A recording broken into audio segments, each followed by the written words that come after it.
Praise the lord, హల్లెలూయా. దేవునికి స్తోత్రం కలుగునుగాక. మీ అందరికీ శుభాలు కలుగునుగాక. బాగున్నారా? ఎప్పుడైతే ఈ బర్నింగ్ ఫైర్ మినిస్ట్రీ టీవీ కార్యక్రమాన్ని చూడడానికి సిద్ధంగా టీవీ ముందు కూర్చున్నటువంటి వాళ్ళు ఈ కార్యక్రమాన్ని చూస్తుండగానే మీ ఇంట్లో ఉన్నటువంటి ప్రతి విధమైనటువంటి దరిద్రం అంతా కూడా తీసివేయబడినగాక, మీ ఒంట్లో ఉన్నటువంటి ప్రతి అనారోగ్య దురాత్మ చీకటి అంధకార శక్తులన్నీ కూడా కాల్చివేయబడినగాక. యేసు నామములో మీ మనసులకు శాంతి సమాధానం కలుగునుగాక, మీ హృదయానికి నెమ్మది కలుగునుగాక. నజరేయుడైన యేసు క్రీస్తు నామములో ఆమెన్, ఆమెన్, ఆమెన్. బాగున్నారా? మీరు, మీ పిల్లలు, మీ కుటుంబాలు, మీ రక్త సంబంధాలు ఎల్లప్పుడూ కూడా శాంతి సమాధాన ఆనంద ఆరోగ్యాల చేత ఐశ్వర్యాల చేత తొలతూగుదురుగాక, వృద్ధి పొందుకుందరుగాక, ఆశీర్వదింపడుదురుగాక, దీవించబడుదురుగాక ప్రభువైనటువంటి యేసుక్రీస్తు నామములో ఆమెన్, ఆమెన్, ఆమెన్. మంచిది ప్రియులారా, ప్రతి శనివారం సాయంత్రం 6:30 గంటలకి ఈ బర్నింగ్ ఫైర్ మినిస్ట్రీ కార్యక్రమాన్ని తరచుగా చూస్తున్నామండి. మీరు ప్రార్థన చేస్తున్నటువంటి ఆ తైలం లేదా ఆ యొక్క వాటర్ అన్నది మేము పట్టుకుంటూనే ఉన్నాము. అవి ఎంతగానో మాకు ఉపయోగపడుతూ ఉన్నాయి, దేవుని మహింపరుస్తూ ఉన్నాం అని చెప్పి చెప్తున్న మాటను బట్టి నేను ఎంతగానో దేవుడిని స్తుతిస్తూ ఘనపరుస్తూ ఉన్నాను. ప్రియులారా, చాలా సంతోషం. మీరందరూ కూడా ప్రార్థనలో జ్ఞాపకం చేసుకోండి. మనందరం కూడా మరి జనవరి నెలలో ఒక్కొక్క ప్రాంతం, ఒక్కొక్క వారం, ఒక్కొక్క ప్రాంతం కలుసుకోవడానికి మీరందరూ కూడా ప్రార్థనలో జ్ఞాపకం చేసుకుంటూ ఉండండి. హల్లెలూయా.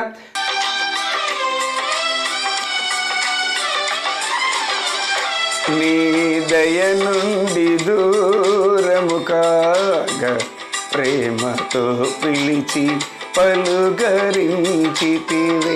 నీ దయ నుండి దూరము కాగా ప్రేమతో పిలిచి పలుకరించితివే.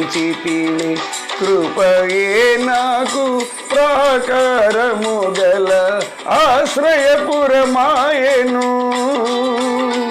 నీ కృప వీడి క్షణమైన నేనెలా మనగలను.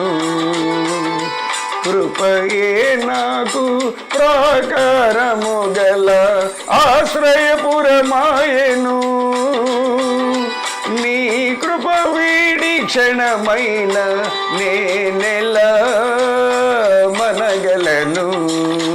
నా జీవితాన కురిసెనేని కృపామృతం, నా జీవకు మధురాతి మధురం. నీ నామగానామృతం,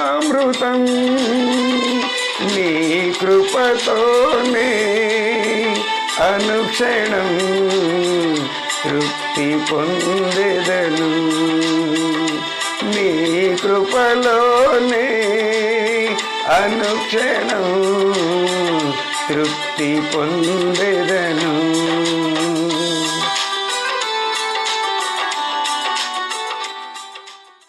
దేవునికి స్తోత్రం. రండి, నాకు తెలిసినటువంటి అనుభవంలో నుంచి దేవుని తెలియనటువంటి ప్రజలకి ఒక మాట చెప్పనివ్వండి. హల్లెలూయా. ఈ యేసుక్రీస్తు అన్నటువంటి ఆయన ఏ ప్రాంతానికో, ఏ మతానికో, ఏ కులానికో చెందినటువంటి వాడు కాదు, కానీ ప్రజలందరి యొక్క శ్రేయస్సు కోరుకున్నటువంటి వాడు. ఈ భూమి మీదకి పరలోకం నుండి నరుడిగా ఒక కన్యక గర్భమందున జన్మించి వచ్చినటువంటి వాడు ఈ భూమి మీదకి. శ్రేష్టమైనటువంటి రక్తాన్ని చిందిస్తేనే కానీ మానవుల యొక్క పాపాలు క్షమించబడవు అని చెప్పేసి వేద పండితులు వారి వారి యొక్క మత గ్రంథాల్లో రాయబడినటువంటి పరిస్థితి ఉంది ప్రియులారా. కాబట్టి ఏ మూలకో ఆయన దేవుడిగా ఉండలేదు, కానీ ఏ చాటున మాటున ఆయన ఈ భూమి మీదకి రాలేదు. కానీ ఒక మాట చెప్తాను, అంబస్యపారే భువనస్ మధ్య నాకస వృష్టే మహితో మహియాన్ శుక్రేణ జ్యోతిగంశస అప్రవిష్ట ప్రజాపతి చరతి గర్భే అంతః. అంటే ఒక కన్యక గర్భమందున ఆయన సృష్టికర్త అన్నటువంటి వాడు నరవతరణిగా భూమి మీదకి వస్తాడు. వచ్చిన తర్వాత మానవులందరి యొక్క పాప ప్రక్షాళన కొరకు ఆయన రక్తాన్ని చిందిస్తాడు. ఓకే, ఆ పుట్టినటువంటి వాడు ఎక్కడ, ఆ స్థలం ఏంటి అని అంటే అంబస్యపారే భువనస మధ్య, ఆకాశము నుండి ఈ భూమి మీద ఉన్నటువంటి స్థలానికి, ఆ భూమధ్య అంటే భూమధ్య రేఖలో, అది అందుకనే ఆ ఇజ్రాయెల్ కంట్రీ ఎక్కడ ఉందని అంటే భూమధ్యలో ఉంది. అది చిన్న కంట్రీ అయినప్పటికీ, చిన్న దేశం అయినప్పటికీ భూమధ్యలో ఉంది. కాబట్టి అక్కడ పుడతాడు. రక్షకుడు అన్నటువంటి వాడు ప్రజా రక్షకుడు, ప్రజల్ని రక్షించేటువంటి వాడు, ప్రజల్ని పాలించేటువంటి వాడు, ప్రజల్ని పాప విముక్తి కలిగించేటటువంటి వాడు, నరకం నుండి తప్పించినటువంటి వాడు అక్కడికి వస్తాడు సుమా అని చెప్పేసి అది రాయబడిందండి. దేవుని స్తోత్రం కలుగును గాక.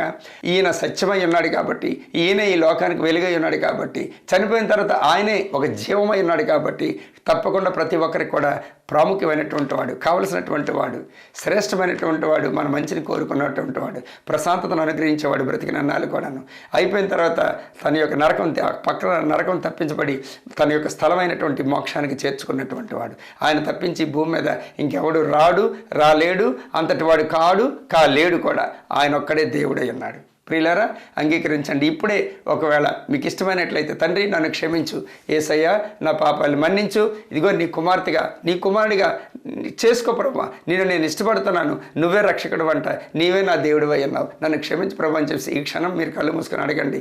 ఖచ్చితంగా ఆయన మాట్లాడే దేవుడు, మిమ్మల్ని దర్శించే దేవుడు, మరణేతరాలు వెలిగించే దేవుడు, మీ జీవితాలు సరిదిద్దే దేవుడు, మీ జీవితానికి అర్థాన్ని పరమార్థాన్ని అనుగ్రహించినటువంటి మహోన్నతుడు.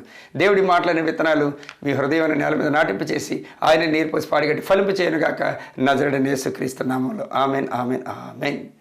రండి ప్రియులారా, ఇప్పుడు మనం దేవుణ్ణి ఎరిగినటువంటి ప్రజలకి ఒక మాట నన్ను చెప్పనివ్వండి. ప్రియులారా, ఎఫెసీయులకు రాసిన పత్రిక 1వ అధ్యాయము 6వ వాక్యం చూద్దాం ఒకసారి. ఇట్లనగా తన ప్రియుని యందు తాను ఉచితముగా మనకు అనుగ్రహించిన తన కృపా మహిమకు కీర్తి కలుగునట్లు తన చిత్త ప్రకారమైన దయా సంకల్పము చొప్పున యేసుక్రీస్తు ద్వారా తనకు కుమారులనుగాను స్వీకరించుటకై మనలను ముందుగా తన కోసం నిర్ణయించుకొని మనము తన ఎదుట పరిశుద్ధులమును నిర్దోషములనై ఉండవలనని జగత్తు పునాది వేయబడక మునిపే ప్రేమ చేత ఆయన క్రీస్తులో మనలను ఏర్పరచుకొనెను. ప్రియులారా, ఈ విషయం మనం తెలుసుకోవాలి అంటే కన్నీరు కార్చినా తెలవకపోవచ్చు, ఉపవాసాలు ఉండినా తెలవకపోవచ్చును, బైబిల్స్ ఎన్నిసార్లు చదివినా సరే మనకు తెలవకపోవచ్చును. ఎందుకని అంటే ఇది ఆత్మ సంబంధమైనటువంటి విషయం. అపవాది అంత వేగంగా మీ బుర్రలోనికి నాటడానికి ఇష్టపడడు. ఎందుకంటే ఎంతో కొంచెం ఇంట్రెస్ట్గా శ్రద్ధాశక్తులతో వింటేనే కానీ ఇది అర్థం కాదు. ప్రియులారా, దేవునికి స్తోత్రం. మనలను క్రీస్తులో జగత్తు పునాది వేయబడక మునిపే ఎవరిలో ఏర్పరచుకున్నాడట? మనలను క్రీస్తులో ఏర్పాటు చేసుకున్నాడు. ఎందుకని అంటే తన ముందు పరిశుద్ధులముగాను, యథార్థవంతులుగాను, నిర్దోషులుగాను మనం నిలబడడానికి క్రీస్తులో మనలను ఏర్పాటు చేసుకున్నాడంట. హల్లెలూయా. కాబట్టి పాత నిబంధన గ్రంథం, క్రొత్త నిబంధన గ్రంథం రెండు ఉన్నాయి కదా మనకి. ఈ పాత నిబంధన గ్రంథంలో సంబంధం ఏంటి అంటే మానవుడికిను దేవుడికి సంబంధం ఉండేది. యెహోవా ఈలాగును సెలవిస్తున్నాడు. మోషేతో చెప్పడం, మోషే వచ్చి ప్రజలకి ఆజ్ఞాపించటం, ప్రజలందరూ కూడా అట్టి విధంగానే చేయడం. ఒకవేళ చేసిన దాంట్లో ఏమాత్రం చిన్న పొరపాటు ఉంటే వాడు అక్కడికక్కడికే చనిపోవడం. ఏ తప్పులున్నా, చిన్న తప్పు దొరికినా, చిన్న నేరం దొరికినా ఏమైనా సరే క్షమించేటువంటి పనే లేదు. వెంటనే పనిష్మెంట్ అన్నది ఖచ్చితంగా ఆ మనిషి మీద రావాల్సిందే, వారు అనుభవించాల్సిందే. ఏదైనా సరే అంత పర్టికులర్గా, అంత రూల్స్ అండ్ రెగ్యులేషన్స్ అంత స్ట్రిక్ట్గా ఉండేవి అనమాట. దేవునితో నిబంధన. ఏ గ్రంథం అది? పాత నిబంధన గ్రంథం. కొత్త నిబంధన గ్రంథం వచ్చేసరికి యేసు ప్రభుకును తండ్రికి సంబంధం ఏర్పడింది. పాత నిబంధన గ్రంథం అది మనిషికును దేవుడికు సంబంధం ఏర్పడింది. కానీ పాత నిబంధన గ్రంథం ఏమైందని అంటే అది తీసివేయబడింది, పక్కన పెట్టబడింది. క్రొత్త నిబంధన గ్రంథం వచ్చింది, ప్రభు తీసుకొచ్చాడు. ఎందుకని అంటే ఆ ప్రభు మన పక్షాన అన్ని విషయాలను కూడా సంచకరువుగా ఉంటాడంట, అన్ని విషయాలను కూడాను సపోర్టర్గా నిలబడతాడంట. మనం డైరెక్ట్గా దేవునితో అటాచ్మెంట్ కాదు, ప్రభువే మన పక్షం నుండి మన కోసం ఆయన ఉంటాడంట, ఆయన ప్రార్థనలు చేస్తూ ఉంటాడంట, ఆయన దురాత్మ శక్తులతో పోరాడుతూ ఉంటాడంట, మనకు విజయాన్ని ఇస్తూ ఉంటాడంట, మనకు శాంతి సమాధానాన్ని కలుగు చేస్తూ ఉంటాడంట. ఎవరు? యేసుక్రీస్తు. మనం ఇప్పుడు ఎక్కడున్నాం అంటే యేసుక్రీస్తులో మనం భద్రపరచబడి ఉన్నాము. మిమ్ములను క్రీస్తులో ఆయన మిమ్ములను ఏర్పరచుకున్నాడు. కాబట్టి దేవునిలో కాదు, దేవుడు తన కుమారుని పంపించాడనమాట. ఎందుకని అంటే తన ప్రజల నిమిత్తమై. తన ప్రజల కొరకు, తన ప్రజల సుఖ సంతోషాల కొరకు, తన ప్రజల ఆనంద ఆరోగ్యాల కొరకు క్రీస్తుని ఫలంగా పెట్టడం జరిగింది. అందుకనే క్రీస్తు ఏం చేశాడంటే మనలో ఉన్నటువంటి చీకటిని తీసేసుకున్నాడు. క్రీస్తు ఏం చేశాడంటే మనలో ఉన్నటువంటి అగాధాన్ని మింగేశాడు. ఆయన మనలో ఉన్నటువంటి తప్పిదాలన్నింటినీ కూడాను ఆయన తీసేసుకున్నాడు. మనలో ఉన్నటువంటి స్వార్థం, ఈర్ష్య, అసూయ, ద్వేషం, కుల్లి, కుట్ర ఇవన్నీ కూడాను అన్నింటినీ కూడా ఆయన తీసేసుకున్నాడు. ఆయన దగ్గర ఉన్నటువంటిది అంతా కూడా మనకి ఇవ్వడం జరిగింది. దేవుని స్తోత్రం కలుగును గాక. ఇవన్నీ తీసేసుకొని ఏం చేశాడు అంటే సిలువలో బలి చేసేసాడు, సిలువలో అంతమొందించాడు, సిలువలో ఆఖరి చేసేసాడు అనమాట. మన మీద ఏమీ లేకుండాను, ఏ నేరస్థాపన కూడా జరగకుండాను, మన మీద ఉన్నటువంటి వ్యాధులు అయితేనేమి, బాధలు అయితేనేమి, వ్యసనాలు అయితేనేమి, అతిక్రమాలు అయితేనేమి, అబద్ధాలు అయితేనేమి అన్నిటినీ కూడాను క్లీన్ చేసేసాడు అనమాట. చీపురుతో మొత్తం ఈ చెత్త చెదరం అంతా కూడాను, ఈ మనసులో ఉన్నది, హృదయంలో ఉన్నది, ఆత్మలో ఉన్నది అంతా కూడా తీసేసి ఏం చేశాడంటే డస్ట్బిన్లో వేసేసాడు ఆయన. డస్ట్బిన్ అంటే సిలువలో వేసేసాడు ఆయన. ఇంకా మానవుడికి ఏమీ కాకుండా మీరు 53వ అధ్యాయము 4-5 యెషయా గ్రంథం మీరు చూసినట్లయితే అక్కడ క్లియర్గా రాయబడి ఉంటుంది. మన అతిక్రమ క్రియలను బట్టి ఆయన బలియాగమయ్యాడు, మన దోషములను ఆయన మీద మోపవలసి వచ్చింది, మన యొక్క వ్యాధులు ఆయన భరించడం జరిగింది, మన యొక్క రోగాలు ఆయన భరించడం జరిగింది. అందుకనే క్రీస్తు పొందిన దెబ్బల ద్వారా, ఆయన పొందిన గాయముల ద్వారా నీకు స్వస్థత కలిగిందని అంటాడు 1 పేతురు 2:24 ప్రకారంగాను, 53:4-5 యెషయా గ్రంథం ప్రకారంగాను. క్రీస్తే సమస్తం కూడా క్రీస్తే. దేవుడు తన ప్రేమ సంకల్పం చేత మనకు ఉన్నటువంటి విశ్వాసం చొప్పున అతను నీతిమంతులుగా మనల్ని దిద్దుకున్నాడు. ఇప్పుడు రోమీయులకు రాసిన పత్రిక 8వ అధ్యాయము 31 చూసుకున్నట్లయితే దేవుడు మన పక్షమున ఉండగా మనకి విరోధి ఎవడు అని చెప్పేసి. ఉదాహరణ, ఒక కోర్టు ఉందనుకోండి, కోర్టులో అవతల ఎవరు న్యాయమూర్తి కూర్చుంటాడు మీదన, ఇక్కడ ఎవరు ఉంటారు అంటే ముద్దాయి ఉంటాడు, మధ్యలో ఎవరు ఉంటారంటే లాయర్ ఉంటాడు. ఎందుకని అంటే యువర్ ఆనర్ నా క్లయింట్ అలాంటి వాడు కాదండి, నా క్లయింట్ తప్పు చేయలేదండి, ఒకవేళ చేసినా సరే తగినటువంటి పెనాల్టీ మేము కట్టేయడం అయిపోయిందండి, కాబట్టి ఇంకా ఏ నేరస్థాపన కూడా స్థాపించడానికి వీల్లేదు, నా క్లయింట్ నిర్దోషండి వాదిస్తాడు. ఎవరితోని? జడ్జితో వాదిస్తాడు.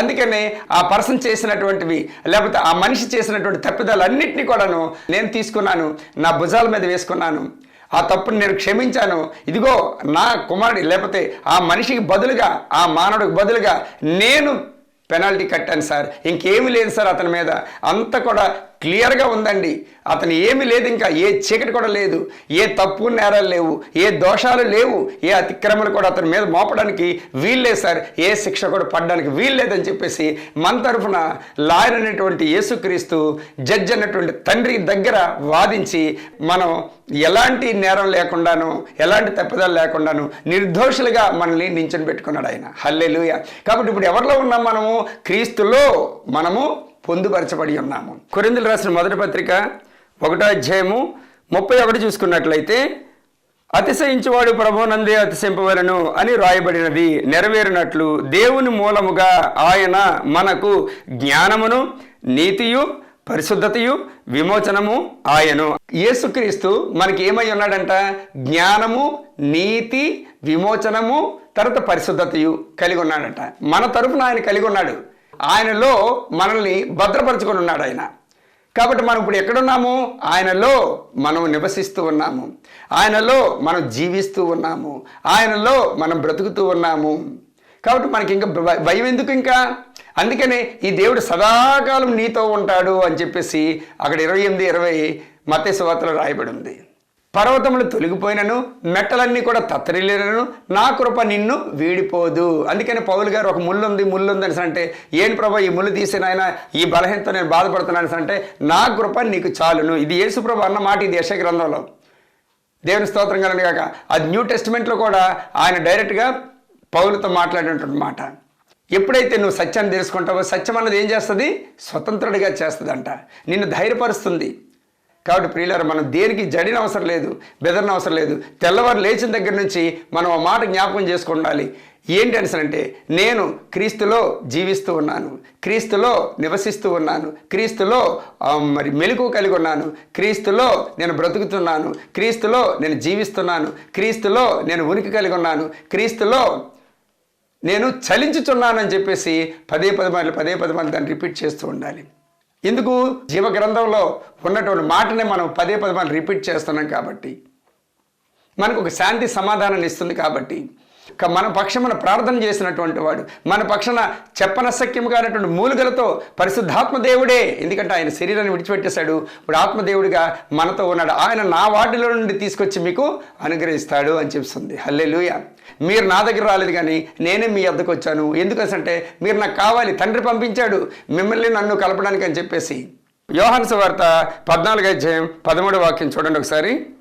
మీరు నా నామమున దేనిని అడుగుదురో తండ్రి కుమారుని యందు మహిమపరచబడుటకై దానిని చేతును.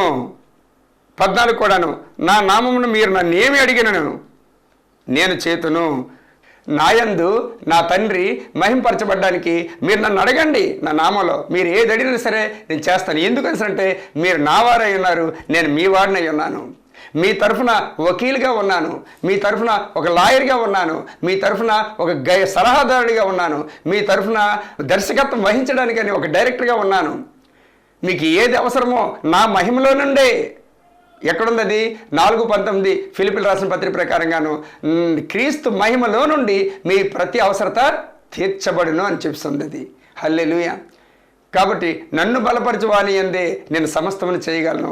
తండ్రి లేకుండా నేను ఏం చేయలేను, తండ్రి చిత్తానుగుణంగా నేను చేస్తాను. తండ్రి ఎవరు అంటే యేసుక్రీస్తు. మనం కలిసి ఉన్నాం, యేసుక్రీస్తులో మనం భద్రపరచబడి ఉన్నాము, యేసుక్రీస్తు మనలో ఆయన ఉన్నాడు. కాబట్టి ఏదేమైనప్పటికీ కూడా నేను ఏది వచ్చినా ఫస్ట్ నా తండ్రికి వస్తాను. నా తండ్రి ఆరోగ్యవంతుడైతే నేను ఆరోగ్యవంతుడినే, నా తండ్రి ధైర్యవంతుడే నేను ధైర్యవంతుడినే, నా తండ్రి జ్ఞానం గలవాడైతే నేను జ్ఞానం గలవాడినే.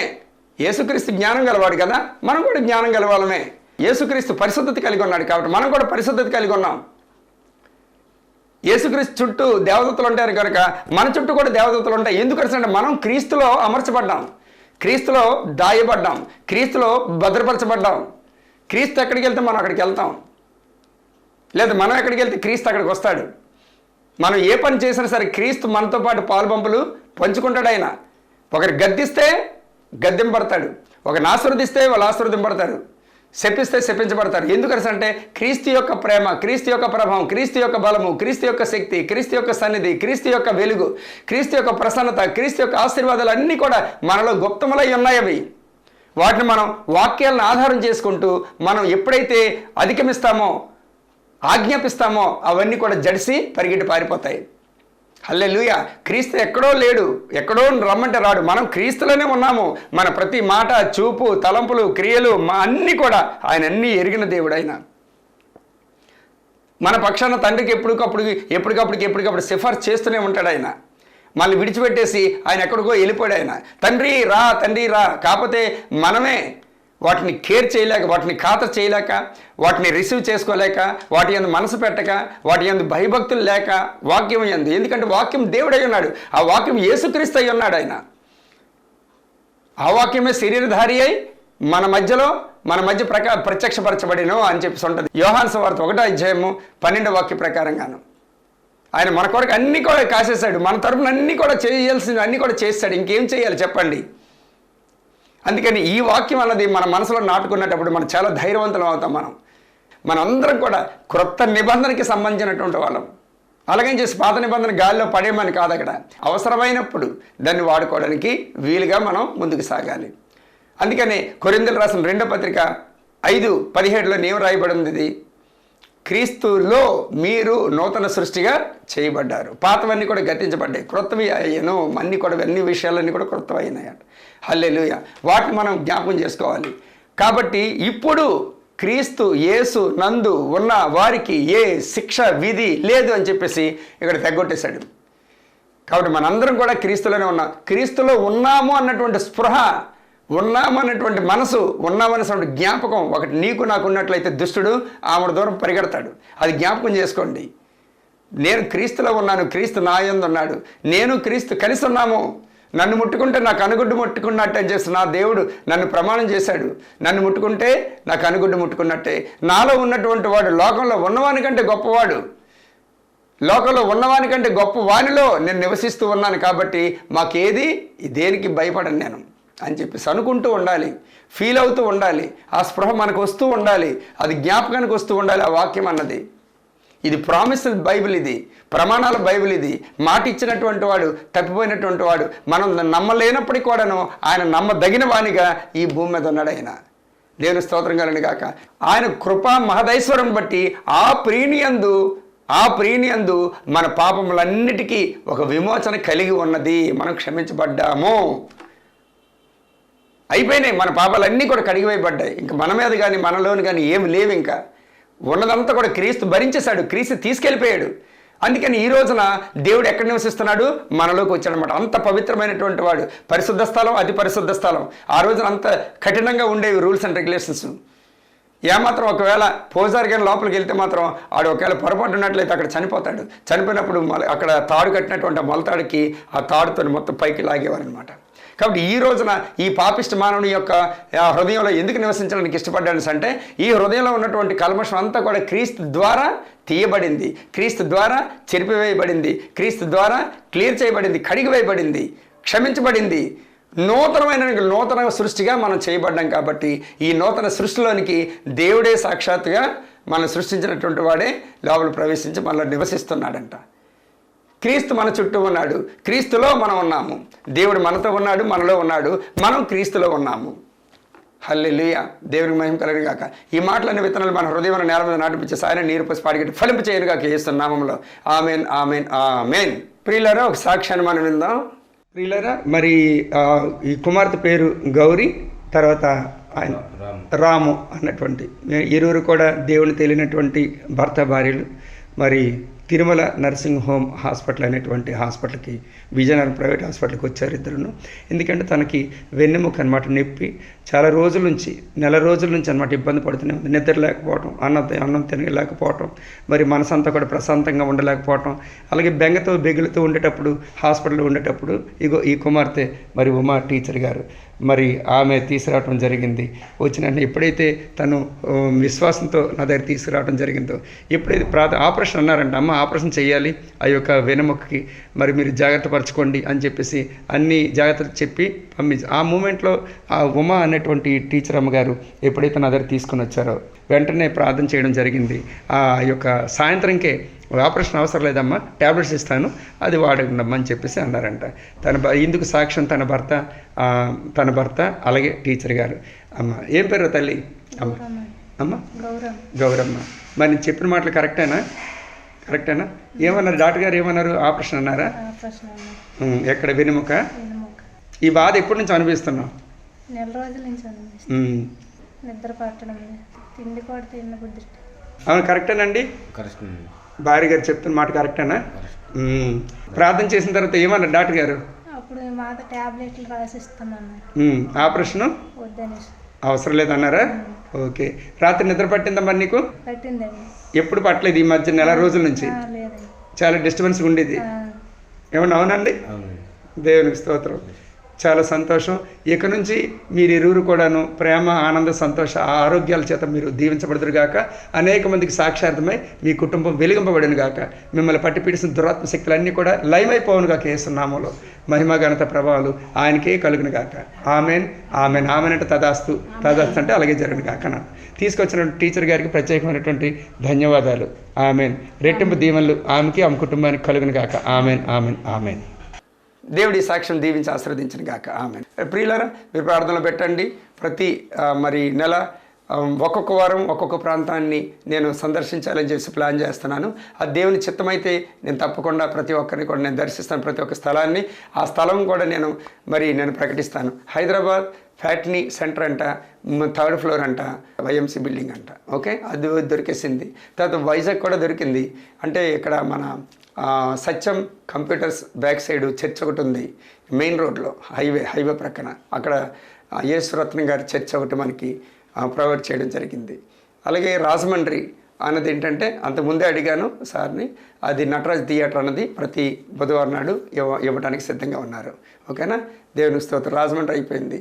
అలాగే కాకినాడ, మరి కాకినాడ ఒకటి, తర్వాత భీమవరం ఒకటి, మరి ఇంకేముంది విజయవాడ ఒకటి. ఈ 3 ప్రాంతాల్లో కూడా మనకి కావాలి స్థలాలు. మీరు ప్రార్థనలో పెట్టండి. ఓకేనా, దేవుని స్తోత్రం కలండి కాక. దేవుడు మిమ్మల్ని దీవించి ఆశీర్వదించను కాక. ఆమేన్. మనకు స్థలం కూడా ఇక్కడ కొనుక్కోవడానికి సిద్ధపాటు అవుతున్నాము. మరి స్థలం కాస్ట్ ఆల్రెడీ మీకు చెప్పడం జరిగింది, 3 కోట్లు అని చెప్పేసి. అది మీరు ప్రార్థనలో పెట్టండి. ఓకే, దేవుని స్తోత్రం కలండి కాక. హల్లెలూయా. దేవుడు దీవించి ఆశీర్వదించను కాక. తండ్రి దేవ, మీకు లెక్కకు మించిన కృతజ్ఞతలు చెల్లిస్తా ప్రభా. దేవ, ఎంతమంది అయితే టీవీ ముందు కూర్చున్నారో నీ మాటలు వినడానికి, నీ దీవెనలు పొందుకోవడానికి, నీ ఆశీర్వాదాలు పొందుకోవడానికి, వారి కష్టకాలాదులు అన్నింటి నుంచి నన్ను విడిపించబడడానికి నా తండ్రి ప్రభా, వారి ఆశలు ఫలించిన గాక, నీ హృదయవాంఛలు తీర్చబడిన గాక, వారి ప్రార్థనలకు జవాబు వచ్చిన గాక, వారి కోరికలు సఫలీకృతం చేయబడిన గాక. తండ్రి నీకు వందనాలు చెల్లి. ప్రతి ఒక్క విషయానికి నాయన మీరే సమాధానకారుడిగా ఉంటూ నడిపించండి, దీవించండి, విడుదల కలిగించండి ప్రభా. పిల్ల పాపలతో ఆశీర్వదించండి ప్రభా. చంటి బిడ్డలకు కావాల్సిన మంచి జ్ఞానం, శక్తి, బలం, ఆరోగ్యం దయచేయండి తండ్రి. యవనస్తులకు నా తండ్రి ప్రభా చెడు అలవాట్ల నుంచి విడుదల యేసు నామములో ప్రకటిస్తున్నాను తండ్రి. ఆ యొక్క బీడీలు కానీ, సిగరెట్లు కానీ, చుట్టలు కానీ, లేదా బ్రాందీలు కానీ, విస్కీలు కానీ, త్రాగుబోతు అన్నింటిలోంచి నన్ను విడుదల పొందుకుందరు గాక. అలాగే నా తండ్రి సెల్ ఫోన్లో ఉన్నటువంటి తండ్రి పబ్జీలు చెప్పి ఏవేవో ఉన్నాయి రకరకాలుగా, అలాంటి నుంచి విడుదల పొందుకుందరు కాక నాదని యేసుక్రీస్తు నామములో. తండ్రి పెద్దలకు నాయన దీర్ఘకాలిక రోగాలు కానీ, వ్యాధులు కానీ, చర్మాన్ని, ఆ శరీరాన్ని అంటున్నట్లయితే యేసు నామములో 1 పేతురు 2:24 ప్రకారంగా సంపూర్ణంగా విడుదల పొందుకుందరు కాక యేసు నామములో. ఆయన పొందిన గాయముల ద్వారా స్వస్థపరచబడి ఉన్నారు అన్నటువంటి వాగ్దానం యేసు నామములో నెరవేర్చబడిన గాక. ఆ వాక్యమే లోపలికి వెళ్ళి నా తండ్రి స్వస్థత కలిగించిన గాక. 53:4-5 దర్శ గ్రంథం ప్రకారంగా యేసు నామములో తండ్రి నీకు వందనాలు. ఇదిగో నా తండ్రి అనేకులు బలపరచడానికి, అనేకులు నా తండ్రి అజ్ఞానం నుంచి జ్ఞానంలోనికి, అసత్యం నుంచి సత్యంలో నుంచి విడిపించబడడానికి ఇగో నా తండ్రి ప్రభు సత్యమాస్టర్ గారిని మీరు దర్శించినందుకు వందనాలు చెల్లిస్తున్నాం. శైలజ చెల్లి కుటుంబాన్ని దర్శించినందుకు స్తోత్రాలు చెల్లిస్తున్నాం ప్రభా. వారికి ఇచ్చినటువంటి పాప బాబుని బట్టి నీకు వందనాలు చెల్లిస్తున్నాం తండ్రి. ఆ కుటుంబానికి చుట్టూనైనా కంచె వేసి కాపుదలు ఉంచమని ప్రార్థిస్తున్నాం ప్రభా. ఆ కుటుంబం దీవించబడుదురుగాక, ఆర్థికంగా, మానసికంగా, శారీరకంగా, ఆత్మికంగా అనుగ్రహింపబడుదురుగాక. ప్రతి ఒక్క విషయంలో కూడా నా తండ్రి ప్రభా ఆశీర్వదింపబడి, దీవించబడి, సమృద్ధి కలిగి ఉందురుగాక నాజరేయుడైన యేసుక్రీస్తు నామములో తండ్రి. మరి ఇదిగో ఈ గుప్పెళ్ళిప్పినటువంటి ఆర్థికమైనటువంటి పరిస్థితిని బట్టి 30 దింతలు 60 దింతలు 60 దింతలు 100 దింతలుగా ఫలింపబడుదురుగాక యేసు నామములో తండ్రి. నీకు వందనాలు చెల్లిస్తున్నాం. ఎంతమంది అయితే జల తైలాలు పట్టుకొని ఉన్నారో వారందరికీ నా తండ్రి ప్రభా ఆ జల తైలాలు తండ్రి యేసుక్రీస్తు పరిశుద్ధ రక్తంతో నింపబడిన గాక. నా తండ్రి పునరుత్థాన బలం చేత అవి నింపబడిన గాక. తండ్రి నీకు వందనాలు చెల్లిస్తాం ప్రభా. దేవా, అవి ఎక్కడ అప్లై చేసినప్పటికీ గొప్ప బలం చేత, శక్తి చేత ఆవరింపబడిన గాక. గొప్ప విజయం కలిగిన గాక, గొప్ప విడుదల కలిగిన గాక. చెల్లంగి చేతబడిన శక్తుల చేత పీడింపడుతున్నట్టు ప్రతి ఒక్కరు కూడా విడుదల పొందుకుందరు గాక యేసునామములో తండ్రి ప్రభా. పెరాలసిస్తోని, డయాలసిస్తోని బాధపడుతున్న ప్రతి ఒక్కరు కూడా క్షేమకరమైనటువంటి ఆరోగ్యం కలుగును గాక. ఇప్పుడు నా తండ్రి ప్రభా నీ ప్రభావం తాకును గాక, నీ శక్తి తాకును గాక, నీ ఆశీర్వాదాలు తాకును యేసునామములో తండ్రి. నీకే లెక్క మించిన స్తోత్రాలు చెల్లించుకుంటూ ఇంతవరకు నా తండ్రి ఎంతమంది అయితే తమ గుప్పిళ్ళిప్పి మీ రాజ్య విస్తరణ కొరకు, మీ రాజ్య సువార్త కొరకు, నీ ప్రజలందరినీ విడిపించబడడానికి, నీ ప్రజలందరినీ బలపరచబడి నా తండ్రి స్వర్గానికి తండ్రి చేరడానికి, నా ఈ సువార్త పరిచర్యకి ఎంతమంది అయితే తోడ్పడ్డారో వారందరినీ కూడా నా తండ్రి ఆత్మికంగా, ఆర్థికంగా, మానసికంగా, శారీరకంగా వారు 30 దింతలు 60 దింతలు 60 దింతలు 100 దింతలుగా ఫలింపబడుదురు గాక. ఇంకాను ఫలింపబడుదురు గాక, ఇంకాను ఫలింపబడుదురు గాక. ఇంకెంతమందిని అయితే నన్ను జోడి చేస్తున్నావు, ఎంతమందిని అయితే ప్రేరేపణ కలిగిస్తున్నావు, వారందరికీ కూడా క్షేమాభివృద్ధి కలుగును గాక. యేసయ్య నామమునకే మహిమ చెల్లిస్తూ ప్రార్థన విజ్ఞాపనలు సమర్పించి అడిగి వేడుకలు పొందుకొని ఉన్నాం తండ్రి. ఆమేన్, ఆమేన్, ఆమేన్.